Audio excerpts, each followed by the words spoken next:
Thank you for coming tonight, and really appreciate you coming out on kind of a cold April night. My name is Rick Mitchell. I'm chair of the Hamilton Development Corporation. For those of you who don't know, the Hamilton Development Corporation was founded in 2011 based on a vote of members of a town meeting to petition the state legislature to create a public nonprofit to promote business development in the downtown business district. It was approved by the legislature, and we are funded by the local meals tax. You probably know or might not know that there's a 0.75% meals tax charged for anybody eating in a restaurant in Hamilton. We've used those funds over the last 10, 12 years. Probably the biggest project that you might know about is the 18-unit mixed-use development project on Willow Street. That half those units are affordable, and there is, I'm glad to announce, finally a bakery going in on the first floor. They've already applied to HDC for a business development promotion grant, which is one of the things we've started just this year, is we're offering grants for local businesses to promote themselves. The HDC has sponsored and supported a number of public events on Railroad Avenue. There will be another event this probably fall. And we also fund the wreaths and flowers that hang from baskets. We're really excited about the program tonight and having people view this concept plan. We're spearheading this in partnership with the town of Hamilton. Tim Olson is here, director of our Department of Public Works. Before I go any farther, I want to acknowledge also Scott Mannering is here, who's a member of HDC, and Brian Stein, who was on the founding, was one of our founders and the lead chair for 8 years. And Mary Alice, who is in the back, has been supporting us administratively, and she is circulating, I hope, a sign-in sheet so we can stay in touch with you. Tonight, we're going to be presenting the concept plan, and I'll be turning it over to Jeff Fazer, who is our consultant. The town and HDC kicked in a considerable amount of money to hire the consulting team to go after MassWorks grant to actually fund, or hopefully fund, this. It's a highly competitive infrastructure grant program for cities and towns to promote really infrastructure that supports business and development. As you'll hear from Jeff, one of the big things that we'd like to see happen is this downtown become much more pedestrian friendly, and do that by traffic calming and sidewalk improvements and bump outs, and get a more and better flow of people who can cross from one commercial side to the other commercial side without getting into their car. And so Jeff will present the concept plan, and then Patrick, graphic director of planning, is sitting up here. We'll talk about the parking plan also that's going to go in conjunction with this to improve parking downtown, signage, markings, and enforcement. So with that, I'm going to turn it over to Jeff, and it's your show. Thank you, Rick, and thanks to everybody for coming. Also with me tonight is Tomer Rubinowitz. He's an architect and urban designer with our firm BSC Group. I am a landscape architect and a community planner with the company.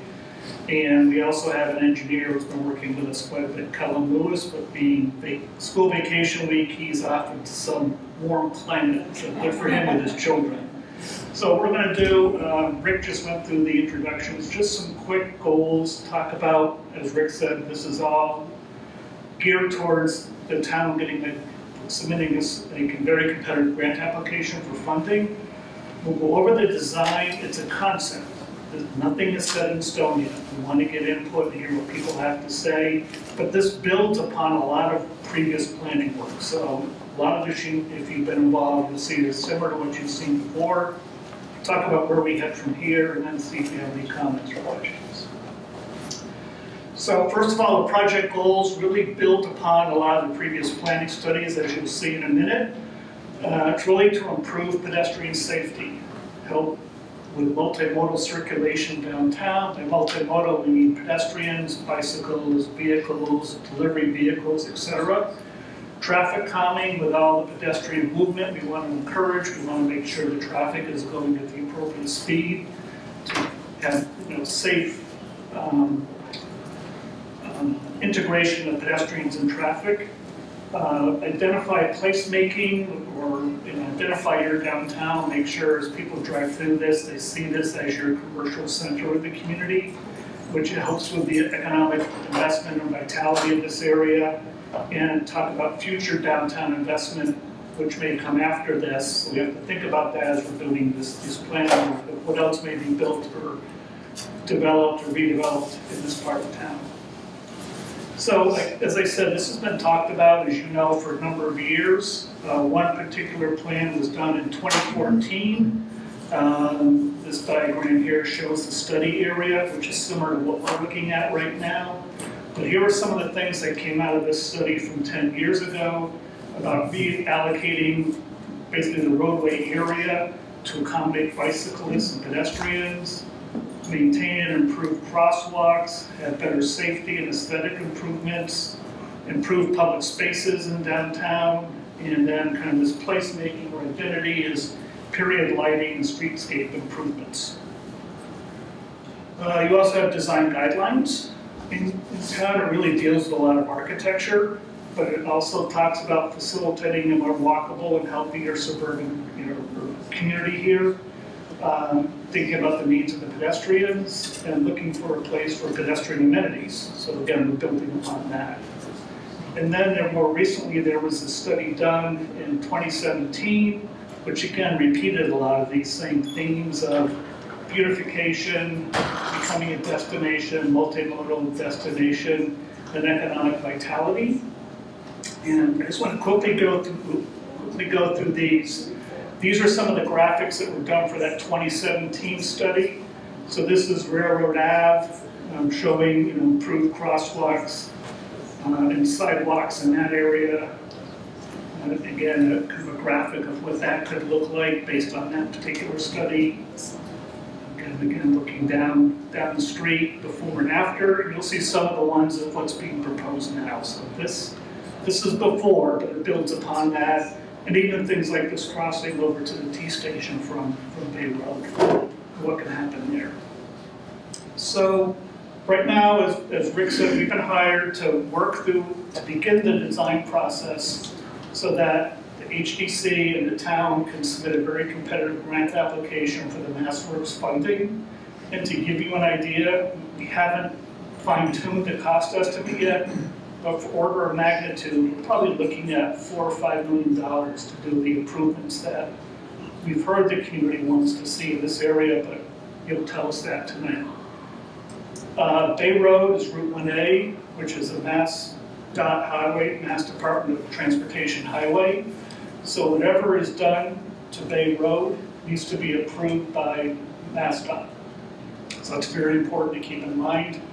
We had a meeting with them earlier today, and they explained to us some of the things they'd like to see along the road, what some of the things they require along the road when improvements are made, and some things that there's a little bit of flexibility on. So we can talk about that too.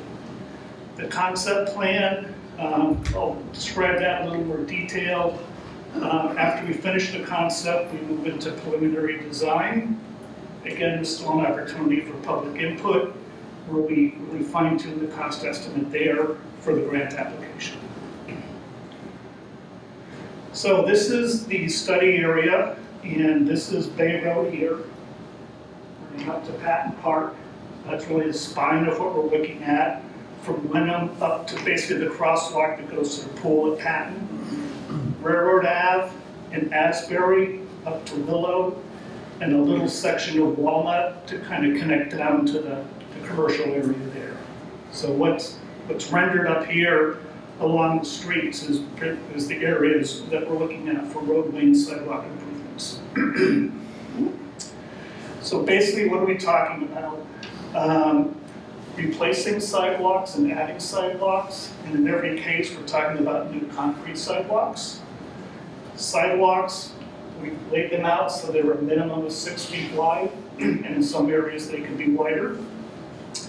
Improve what we call ADA access, or full universal accessibility along all the sidewalks, through the crosswalks, and where possible, we try to make the sidewalks flush with entrances to abutting businesses, so there's easy transition into the businesses. Bump outs are where we push the curb into, not the travel lane, but closer to the travel lane to make crosswalks shorter, and we'll show you some of that. 11-foot travel lanes for the vehicles, and this is, MassDOT allows 11-foot travel lanes, so right now they're a little bit wider than that. They vary a bit, but they're a little bit wider, but they allow 11-foot travel lanes because they do require bicycle accommodation now, wherever possible. This is throughout the state, so it's not just unique to you. So we've shown how that can all fit in. And then placemaking will be more down the road as the design evolves over time. We can talk more about site furnishings and things like that. So first I want to talk about Bay Road and kind of divide it into 3 sections, starting at Wenham and going up to the park, where area A is more of that, as you know, the commercial area, higher density of commercial, the connection to the T station. B is the strip between Cumberland Farms and Asbury, so it's not as dense there for development. And then the last section goes from Asbury, again, just out to the crosswalk that goes over to the pool at Patton Park. And again, you've got public property on both sides there. So looking at this section of Bay down by Railroad, what's being recommended is, this is what's called a cross section. So we've got, excuse me, Talbot's would be on the right side, Railroad would be on the left side, 2 lanes of traffic, 2 bike lanes, and parking where there is now. And the way it's been laid out right now, you can actually fit 1 more parking space there. So you go from 4 to 5. It's a big change, but at least you're not losing any. But in talking with MassDOT today, they typically don't allow parking on a state highway. And there is parking now, so they said the town could approach them and try to get permission to keep the parking there. So I just want to be upfront with everybody. There's no guarantee parking can stay there. It depends on what the community wishes to happen there and their negotiations with MassDOT on that. And then section B and C, the cross section is more like on the far right, where you have 2 lanes of traffic, 2 bike lanes, sidewalks along both sides. We're showing a green strip between the bike lane and the sidewalks. Again, MassDOT says they typically like to see a buffer between the bike lane and the travel lane. So that 2 feet of grass, we're showing roughly 2 feet, may go away because we may need to put a 2-foot buffer between the bike lane and the vehicle lane, and that wouldn't be a grass strip, it would just be a marked 2-foot wide kind of marking along the roadway. So very preliminary thoughts here, but again, you can see where we are here on Bay Road. Railroad goes off to the left, sorry. And you can see the existing sidewalk here. And on the right, a Happy Shopper, on the wider, newer sidewalk there. You see the sidewalk is a little wider. And that's because what's called the roadway layout. MassDOT roadway goes to here. And we're trying to get a 6-foot sidewalk from here out. So that 6-foot sidewalk is in the public realm. And so the public can control what happens here. And that's why the sidewalk is wider. You'll also see, but this is what we refer to as the bump out. So the curbing comes out to accommodate the crosswalk there, so it's a shorter crossing for people and better visibility between pedestrians and people driving. This is, again, looking at that same intersection from across the street. You see crosswalks to cover all directions, new sidewalks, especially going through curb cuts into parking lots, so it's really clear pedestrians belong here, and it gives vehicles the idea that as they're pulling in, look for pedestrians. So this is headed up towards Patton.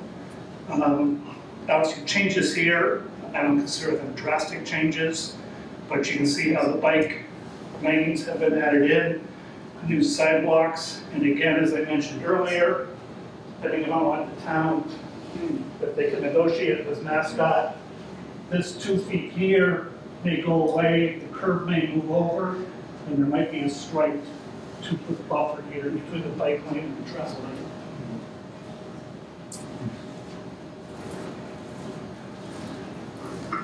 And this is up by Patton Park on the left, the school on the right, bringing sidewalks up on both sides, especially. This is critical for the make the Masterworks grant application more competitive. We know that the town's looking at potentially building a new elementary school. Maybe it's a given they're rebuilt that with building a new one. But that could become if the school moves, that could be a prime site for some new use, new development happening there. So we want to plan for that now, excuse me, bring sidewalks and crosswalks up to that area. Going to go to Railroad next. Not much change on Railroad. The proposal is to keep it as is, one way coming out from Bay Road, parking on both sides, sidewalks pretty much as they are now. So not a whole lot of change there. So what you have now just gets improved. Someone earlier was asking about reducing lane widths there. That's not being proposed right now. People may want to suggest it, but that's not what's being proposed. And then we get to Asbury, where there's some more needs up there. Basically, the roadway would stay as it is. We want to add sidewalks to the south side, as well as upgrading on the north side. And then there's the whole thing about the intersection of Asbury and Bay Road. I've told not to touch that. We want to hear your input, because there's a lot of opinions on what should happen there, and we want to hear from you. MassDOT also wants to have a better understanding of what's happening there, and because it involves their road, Bay Road, they want the town to do some traffic counts there and look at how the traffic flows so that hopefully everybody can work together to make things safer there. This is a graphic of what it could look like if it was to stay at the intersection the way it is. Crosswalks get improved, the curbing gets tightened up a little bit, but it basically stays the way it is until we get more input from the community and from traffic counts to better understand what you want to see there and also what MassDOT will allow there. And then this is looking down Asbury. Willow would be behind us. We're looking towards that same intersection, adding a crosswalk on the right side here, improving the crosswalk on the left side, and we're trying to add trees where we can for that pedestrian comfort. I'm a landscape architect, but I don't try to force trees in where there's a square inch. We want to only plant them where we think they're going to survive a long time and be healthy. Now I'm going to turn it over to Patrick, because Willow is part of the project area, and there's been discussions about how to handle parking in that area. Thank you, Jeff. My name is Patrick Griffith. I'm Director of Planning and Inspections. And a couple of years ago, the town hired a consultant to prepare a parking plan. This was right at the first part of the COVID event that we all worked through. but they were able to prepare a number of recommendations for us, and I'll go through those quickly with you. What we really have found in downtown is that we don't have a coherent focus for parking. We've never really looked at it in a manner that really looked at enforcement, looked at use, looked at the users, and looked at trying to make downtown more vibrant. So those are the kinds of things that helped frame the effort that we went through. Very quickly, what we're proposing to do is keep Railroad as it is. That would be signage for 2-hour parking to make sure that the employees and business owners aren't parking on it, but the patrons are. It's more important to have the patrons coming and going from the businesses and having that turnover. As Jeff was mentioning a while ago, the parking along Bay Road is something that we need to reinforce with MassDOT. They typically do not like to have parking on a state roadway. However, because Hamilton has had it there along Bay Road in front of the businesses for many, many years, we do want to continue to have that. It seems to work reasonably well. I'm not aware of accidents that have occurred as a consequence of them there, but I do want us to pursue that with MassDOT to maintain those in that location. So that would be 2-hour parking as well. On Willow Street, all the way from Linden Street up to the intersection of where Mill Street is on Willow Street. What we'd like to do is have parking on this easterly side where we can jockey around driveways and intersections, fire hydrants and all those kinds of things where you don't want to have parking. But we do want to have it on this side so people don't have to cross the street if they're working in downtown, if they're an owner of a business in downtown, or they're going to other things that happen to be on the opposite side of Bay Road. That would be 8-hour parking.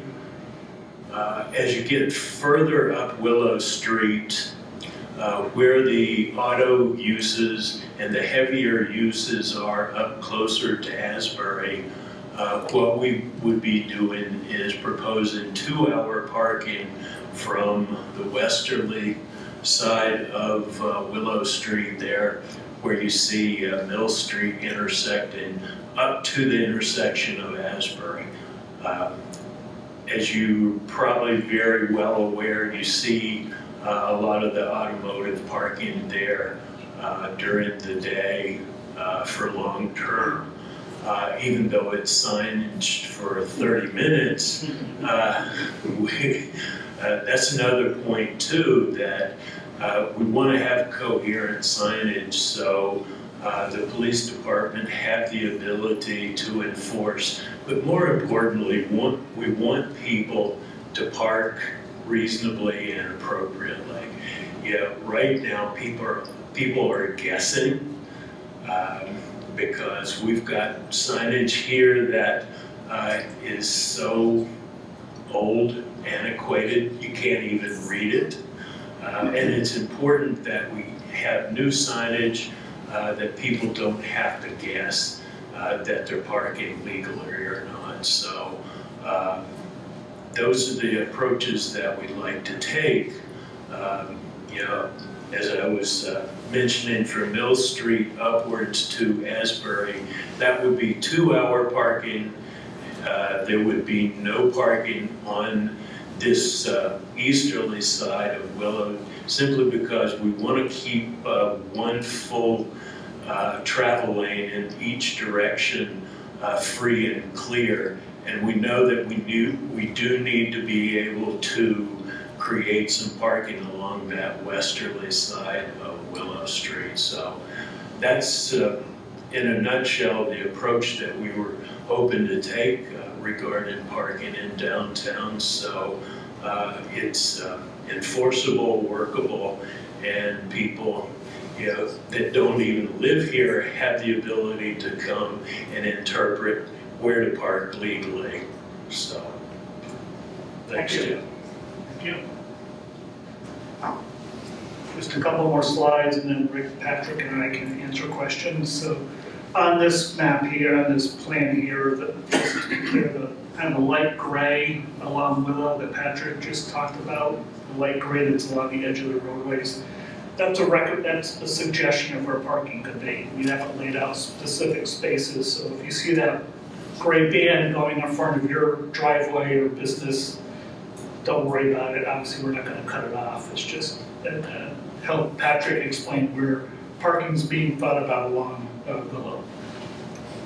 The other thing I should point out, up at the intersection of Willow and Asbury, where the car care is, with parking on the west side of Willow, we're not recommending any parking along where the car care, as it's labeled here, is located. So no parking on the east side, no parking on Asbury.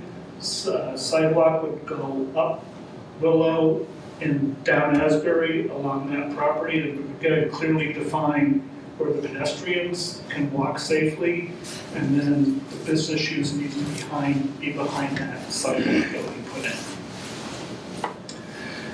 As was mentioned, this was all initiated because this has been talked about for years and years and years, and now there's a plan to move forward and go after funding to hopefully secure the funding to build these improvements. So the main source of funding is the MassWorks program, which has been in existence in the state for a number of years. Every year the state modifies it slightly. Luckily, they've been adding more and more money to it, but it's still very competitive. But that's the biggest source of funding for a project like this right now. But we are advising the HDC in town and other funding sources. MassDOT provides funding for projects also. It just takes a longer time to go through their process, and they are much more involved with what the design can look like. And if you go through MassWorks, you have more control over what happens on your roadways. But there are other options out there for improvements. So again, we're up here on the concept plan, done by the end of this week. We then move into preliminary design to get that wrapped up by the 31st of May for the grant application, which goes in June 2nd. Typically, those are announced in the fall, and if you're lucky, then you know you've got the funding in place as long as you get the design done and MassDOT approval. So it's not clear sailing at that point, but certainly you really have the funding and you have to overcome a couple more hurdles. If you don't get funding, they typically give feedback and say, you know, maybe you want to consider applying next year, and here's some of the things you need to strengthen, or we can look at some of these other funding sources. Maybe you go after funding in a different way. So with that, I'm going to turn it back to Rick as the MC here, and then I'm happy to answer questions. I'm sure Patrick will be too. You've got your first hand up. Yeah, just, I don't think it was clear on that drawing, but the sidewalk improvements also are included on Willow. I mean, yes, on Willow, up to Linden. Yeah. And in fact, in front of what now is the Two Donkeys store, the sidewalk kind of like disappears. There would be a defined sidewalk going all the way to Linden. So, because that kind of just, it's kind of mishmash, and we hope to make that more cohesive. And one question, I'll be happy to turn it over. And the other thing about this is, the MassWorks is really focused on business development and these infrastructure improvements, making it a more business-friendly activity, and promotes the smart development of the land in the communities that are applying. One of the things that Jeff referred to is the Winthrop School site. As you may know, that there's a study being funded by the Mass School Building Authority about consolidating at least 2 of the 3 elementary schools. The Winthrop site is 14 acres. It's owned by the town.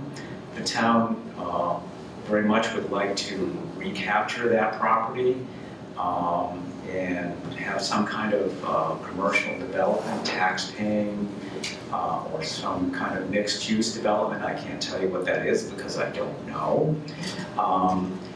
But we very much need to expand our tax base. And so that's one of the reasons we're expanding sidewalks down that far, as it gives us a reason to say, listen, this is future development potential. The other thing is, we have 2 commercial districts that are separated by a state highway with somewhere between 15 and 20,000 car trips a day. And it's like you've got 2 parts of town. So we're trying to get it to become more cohesive and connected so that you can walk from one side to the other and use the businesses and walk or ride your bicycle rather than having to drive from Crosby's or to the post office. It doesn't make any sense right now. So that's one of the reasons we're trying to do this. So anyway, question? Yeah, mine was a parking question. You talked about 2-hour parking or 8-hour parking. Will that be between certain hours of the day, like starting at 6 a.m. and ending at 8 p.m.? Or will Yes. it won't be 24 or 24 hours then? Correct, it wouldn't be 20. Okay. Sure. I have another parking question. When you restrict parking, that has to be enforced by somebody. And then beyond that, where do those cars go that used to park there? Because railroad is mostly little businesses, people park out front, they're there all day. Has there been an issue with that? I'll let Pat. People haven't complained much about it, but I do know that some of the proprietors do park there on Railroad all day. Yeah, I'm sure. But in my approach to parking and during the process that we went through with the consultants, they did advise us to utilize Willow Street as long-term parking. And for those that need longer-term parking, have them park there, but try to concentrate your short-term parking for your patrons and folks, on Railroad and Bay Road for those short periods of time. So that's really the mindset, to try to keep that turnover.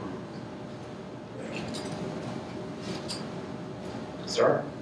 You mentioned that the state's okay with an 11-foot wide travel lane.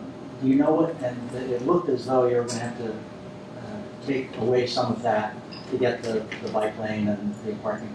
Do you know what we have for travel lanes there now? They vary. From our measurements, in the tightest area, you were down to 12, it was about 12 feet. Okay, about at Talbot's. Yeah. And then in other parts, it widens up to about 14 feet as you get closer to Patton Park. So it varies. But as you know, when you go out there, then you've got this striped shoulder on the side. So I'm just talking between the striped lines. So it normally was about a foot. In the Talbot tightest area, area, yeah. tightest area. The other was on Willow Street, where you have the car care center. Yeah. Kind of goes to what this gentleman was talking about. Does it look as though there's a sidewalk on both sides there? So the parking that they now use, the car care center now use on the far side, the west side, that'll be gone because that's only 2-hour parking. And the parking, what will be on the east side? Just a sidewalk? Just the sidewalk, and I'll let Patrick answer that, because I think there was conversations with the car care one too. Yeah, we would prefer to have no parking on the side where the buildings, the businesses are, and then we would have their longer-term parking on the opposite side of the street. Interestingly enough, right now, that stretch where they've been parking sometimes overnight, that's signaged for 30 minutes. So we've spoken with the business owners and proprietors there. They've been a lot more cooperative and responsive to what we're trying to do, which is to better manage the parking, better manage the street in a way that pedestrians can see better, and they're not as close to the intersection with Asbury as well. So here, we're trying to work on that on a number of fronts. Yes, sir. It sounds as though the emphasis on the sidewalks is to make it easier for pedestrians. Yes, sir. Where are the pedestrians going?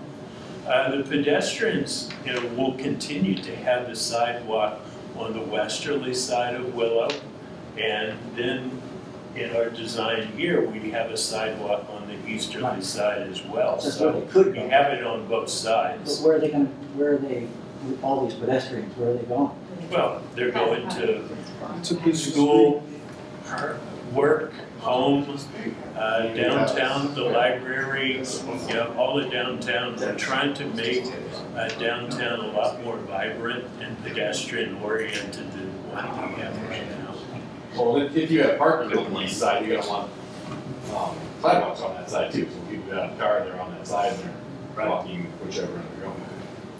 Yeah, and point out on, especially on Willow, in addition to extending the sidewalk in front of Two Donkeys to Linden, where Dodge Tree has its operations, and it used to be Hansberry's many years ago. The HDC has been looking at that site as well as to have some kind of more productive, attractive, potential mixed use there. So that piece of property is potentially in the future could be redeveloped. In fact, they've talked to the owners of the property. They're not interested in selling the property, but it's a piece of property that's underutilized and really not attractive use in the middle of our downtown. So that's on the radar. So again, this is one of those things that we're doing and saying, I'm going to put the infrastructure in to promote the opportunity for future uses. So we're trying to think ahead and plan carefully for those uses. So there's a question back there. I'm just wondering about the intersection of Asbury Street and 1A. I happen to live on Asbury Street and have, that intersection has so many dynamics. It has a community center, it has fire, it has railroad tracks, it has a school, it has a park, and it all comes together at the same time very often. And it becomes a total gridlock and a safety issue in my mind. Is this something that's being addressed in this plan, or is this something that should be addressed outside of that? It's been discussed a lot as part of this plan. Our dilemma is 1A is a state highway. So, in our meeting with the state today, and Captain, if you want to jump in here, feel free if you have a slightly different interpretation. If that is to become a signaled intersection, whether you like it or not, they would determine based on traffic volume that that intersection needs to be signaled. If the traffic volume isn't such that they're going to require it to be signaled, the town could lobby for it to be signaled. And they gave us a couple options, like even if the traffic volume isn't so high that the state says you have to have a signal, they said because of the school there, and the community center, and the park, and all the pedestrian activities, maybe that contributes to the need for a signal there. So they opened the door for that. They also said that if you're going to, I'm not quite sure I interpreted their comment correctly, but they're most likely going to want to see alternatives of how that intersection could be treated. By alternatives, it's keep it the way it is, put a signal in, put a roundabout in. We do projects like this throughout the state, and those are not unique to you, that's just what they typically require from each community. It doesn't mean you're gonna go in that direction, it just means they wanna look at all the options. That's kind of their standard way they operate. So I don't know if that answers your question. Well, it does. I mean, I've been on Asbury Street since 2004, so I've been kind of living with this whole thing. Yeah. It's, you know, there could be some simple improvements. The entrance to the community center parking has two, and people tend to get confused and there's no flow there. Yeah. You know, when they're crossing the street with the children, the crosswalk is way out on 1A. And there's also one inset.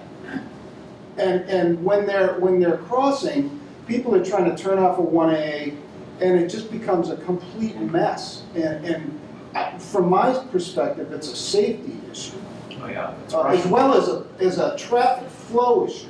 Oh, yeah. It's And like then you running throw flat. a train goes by, and/or a fire truck, and it compounds the whole issue. So it would be great if this could be, you know, brought to whoever to further investigate, you know, options there. Our highway engineer did notice the location of the crosswalks, so on our concept, they're brought closer into the intersection.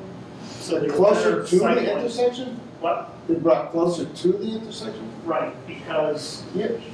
Right now, you can see it, there's one right on the street, yes. what he's saying is if you come down, and maybe this isn't how it works, but if you come down South Asbury, you're supposed to stop before the crosswalk. Correct. It's hard to see what's coming. Yeah. So most likely cars pull up to see what's coming. So the crosswalk should move up so that as the car's sitting there, it's not blocking the pedestrians and you get good visibility.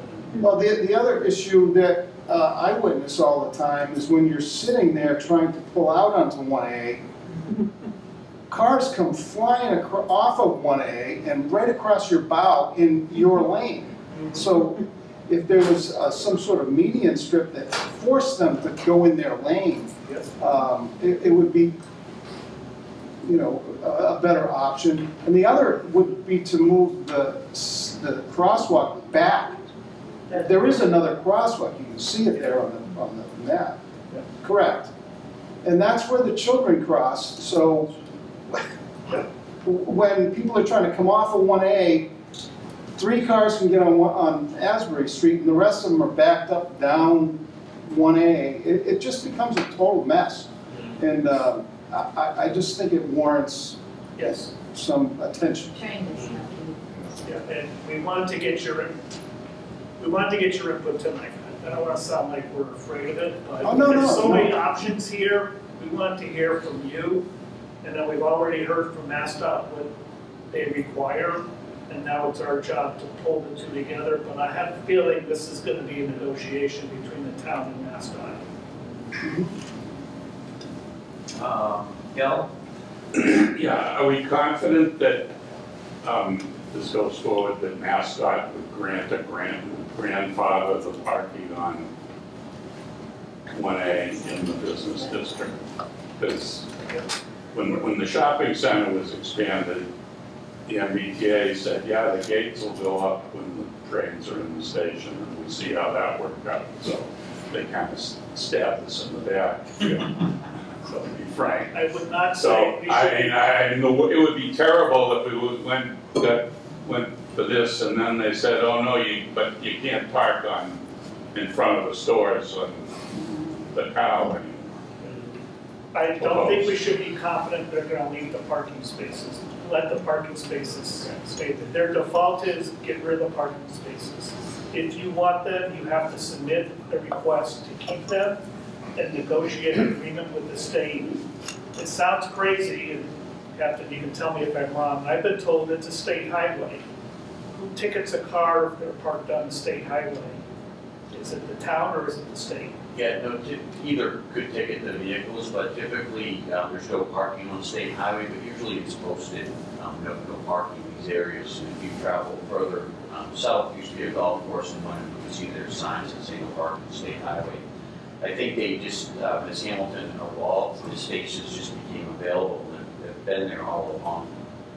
I think it probably would work if we would be able to petition for that on one side, but not on both sides, from the conversation I heard today on the Zoom meeting. Marty? Yes, well, with respect to the parking, just a note, Ipswich has parking and very close to the Church Bridge, so it's good to together. So I mean, if they're gonna, there's a negotiating point there because it's really bad in Ipswich. But I had a question about infrastructure and also aesthetics, and I wondered if any thought was given, and I know it's probably very expensive, maybe prohibitively so, to burying the utilities, because the utility poles really are so unattractive, and they really diminish the overall beauty, potential beauty of the downtown. And if you're digging up the sidewalks anyway, that might be the time to do it. So I'll start and then turn it over to Chris. Yeah, thank you. Throw the ball in my court. Well, I'm gonna answer a good portion of it, I think. We're doing a project in another community. They got a MassWorks grant to do similar improvements in their commercial downtown. The MassWorks would not pay for the utilities to go underground. So the town had to come up with that money. And to give you an idea, the roadway sidewalk improvements are 4 to 5 million. Putting the utilities below grade is about 7 to 8 million. Now, their town approved the funding to do that. I think we all know, it's not just taking the wires from the pole and putting it below ground, it's then you have to connect all those wires to each abutting property too. There's a lot that goes in, and the utility, did anybody hear from a utility company? They are very specific about what they will permit to happen. There's no option. If you think MassDOT is difficult, they may be difficult, but the utility companies are even more stringent. You do it their way, no matter what the cost, this is what they do. I'm wondering if in redoing the sidewalks, whether conduiting could be put in for the potential future removal of the poles. You could, but we're getting in the weeds here. It's the conduit for each utility. Yeah, okay. It's big underground bulbs that these conduits need to come into and branch off from. All right. And then we need to figure out where the wires are going from those conduits. Never mind. No, it can be done, but it's, for us in this other community, we had to go into each building to see where their electrical panel was, to know where to bring the conduit to them. Yeah, so it's not as easy as it, and question right here. Yes, you have a lot of space that isn't being used. You have the old railroad bed, no one is using, and I propose angle parking down there, maybe the employees from the place that work there or something, and have it exit out on Patton Drive and go left. I'm sorry, where is the railroad bed that you're talking about that's not used? The one that goes across right by Walnut Road. Yes. You go in Walnut Road, take a left down the track, behind the garage. They agree at the gas line. Yeah. We have gas lines on our roads now. Are you talking here? Yes. Yes. But you can't put anything on the gas utility.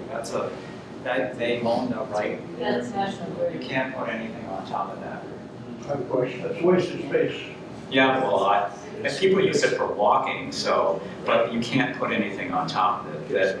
It's a high pressure gas line. I go and go through my backyard. Yeah, okay, there you go. I have a question. If the school in the lower bottom of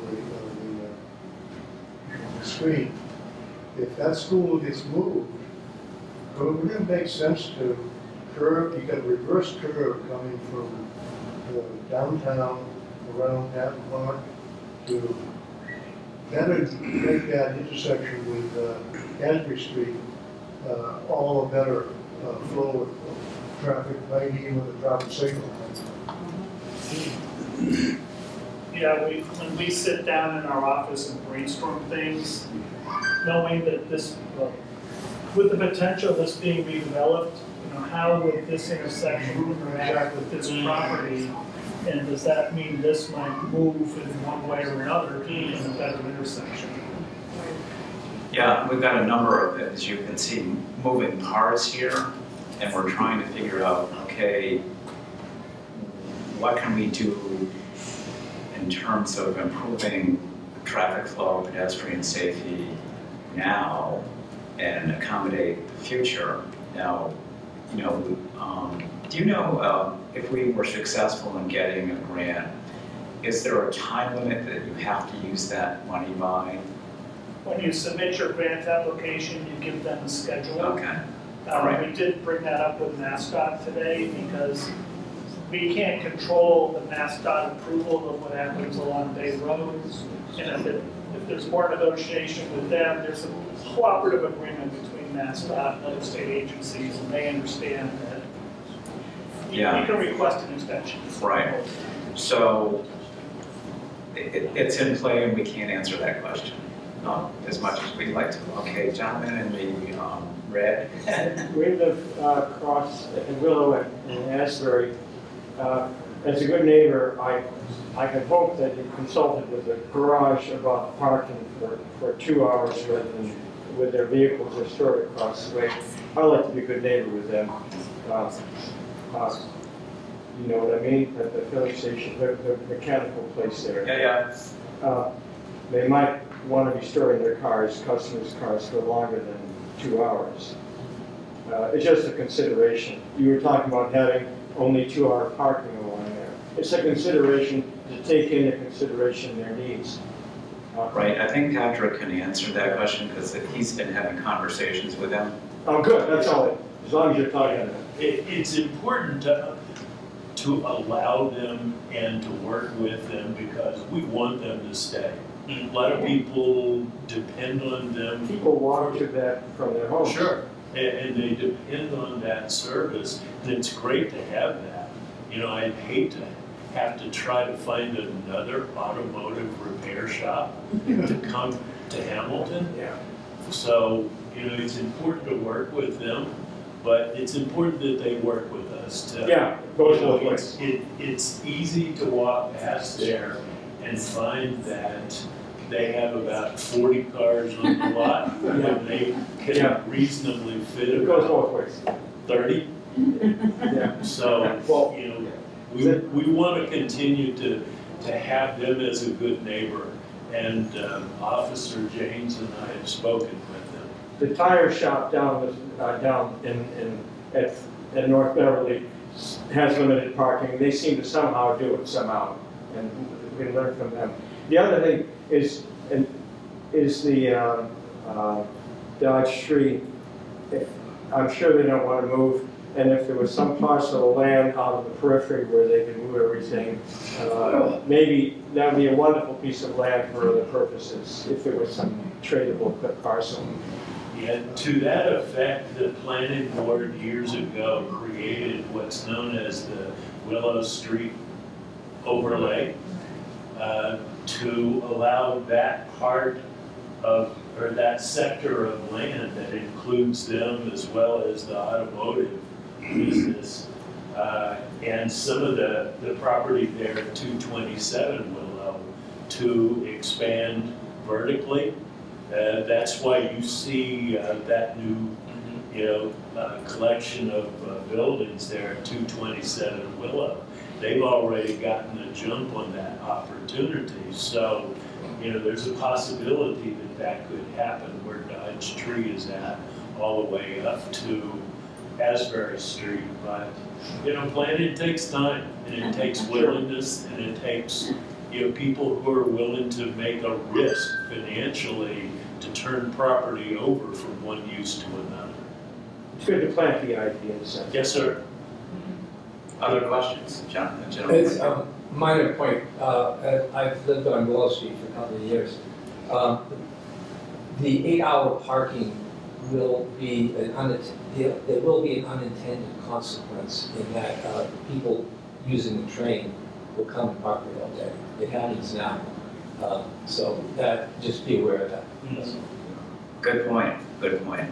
I haven't seen, I used to commute by rail many years ago, but I haven't seen the train station lately in its utilization. I know people try to skip out on that and park on Railroad and on Willow, and any and all places they could get away with. So I think that's part of the enforcement. So maybe we make that a shorter period of time. Other questions? The trade-off on that time period is that we want to have employees in downtown with the ability to park all day and not get a ticket. So I get the rub, because you would likely have some T-riders. You know, there are a handful that do park on Railroad right now in front of the Housing Authority property. And I'm sure you've probably seen them. So we're aware of it.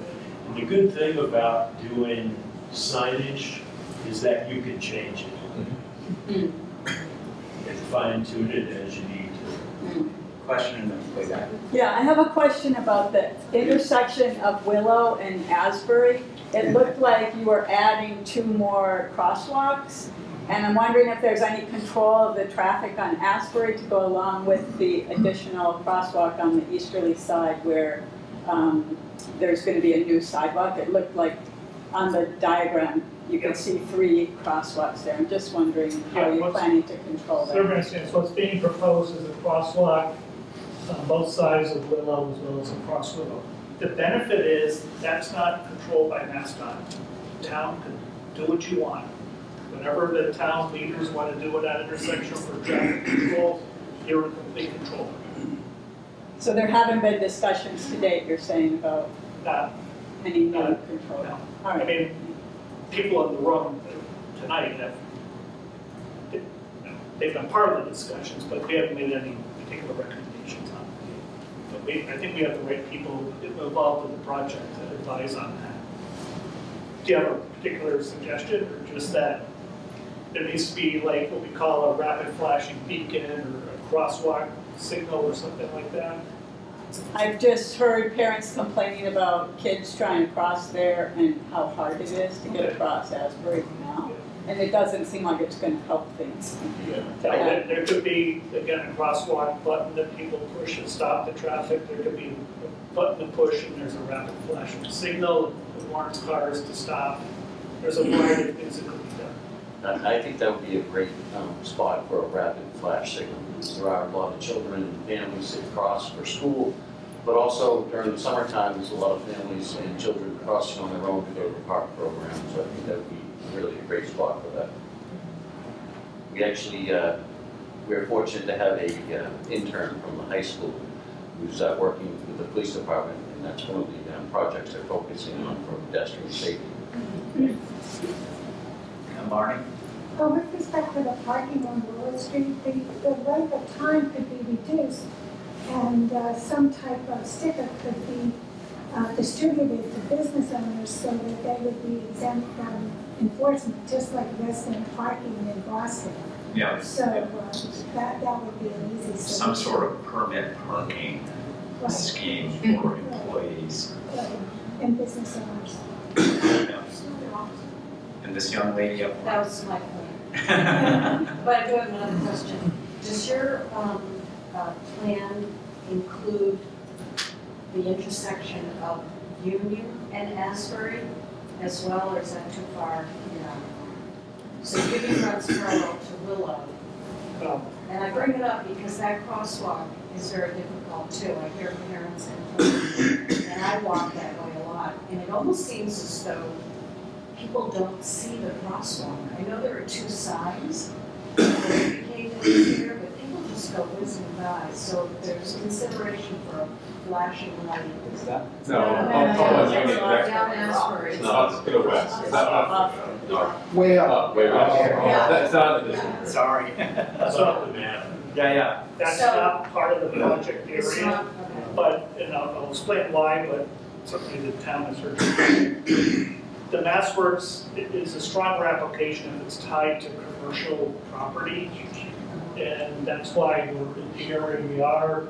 And, you know, there are commercial properties along Willow here. If you go to the next street up, I'm not sure what's along Union, but I'm assuming it's primarily residential. It is. Yeah. I just wanted to make sure that it seems like you've addressed the crosswalk by Conley's and Talbot's. By using a bump up, it gives you, people can see pedestrians easier and pedestrians can see cars easier. Is that, yes. Is that the? Correct. Good, because that is a major problem. I think it's a major problem. It will be a bump out just on the Railroad Street side. Oh, just on the railroad. Because here, there's going to be no parking. Here, the bump outs can come into the area that's either used for parking, or you can see this is strength here, so there's room to push it out. Right now, you have to be at a certain height to be seen. The other thing is, correct me if I'm wrong, is, you know, the sidewalk that goes from Talbot's literally into here disappears. Yes. We're actually going to bump Strike out the sidewalk into the roadway to create a sidewalk. So there will actually be a sidewalk that goes to the shopping, or it'll go to the Round Lines, to the shopping area there. Will the speed limit on 1A be affected by any of this? That came up today with MassDOT. Yeah, we spoke to it.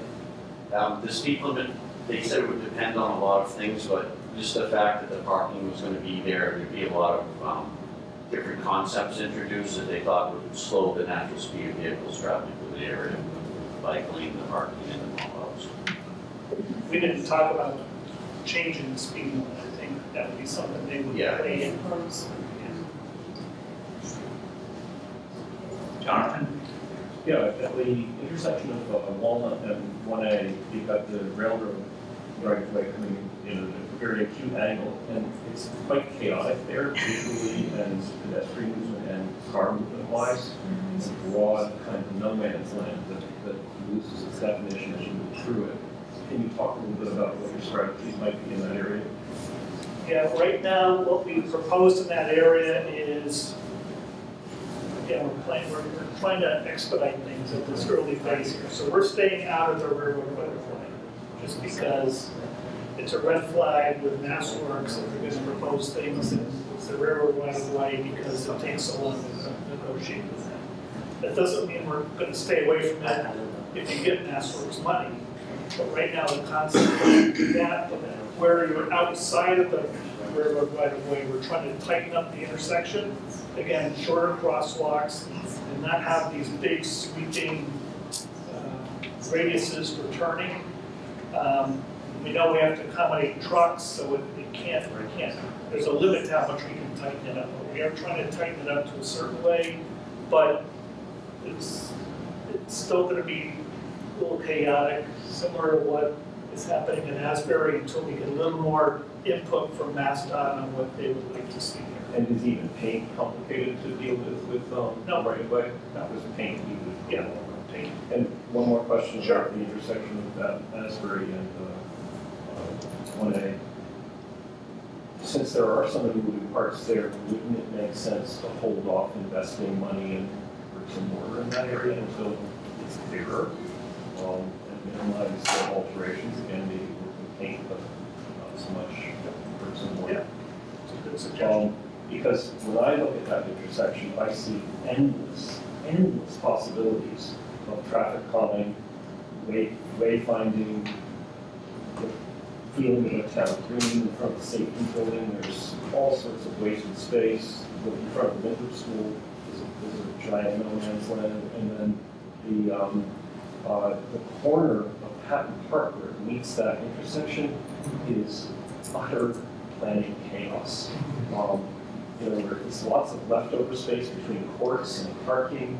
The parking is jammed right up against the pedestrian area.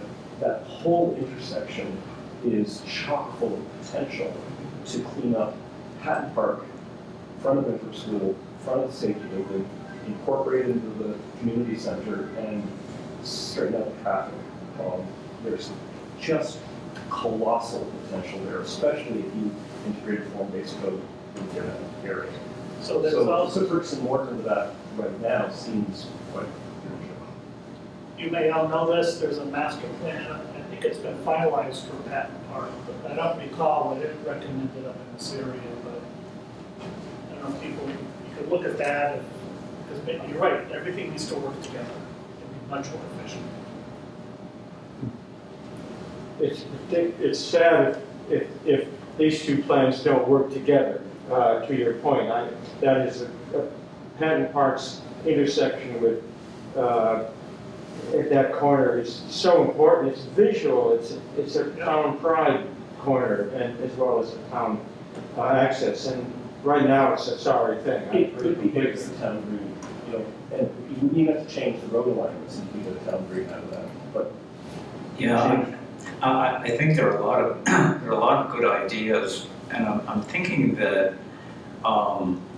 this application, if we're successful, would really be a kickoff to some more comprehensive planning on that location. If we were successful, and that's a big if because it's such a highly competitive program, but let's pretend we were successful in landing a $5 million grant. Suddenly, it would become imperative for the town to engage in thinking long-term about, okay, by the time the fall comes, I believe the Winthrop School feasibility study is going to be complete.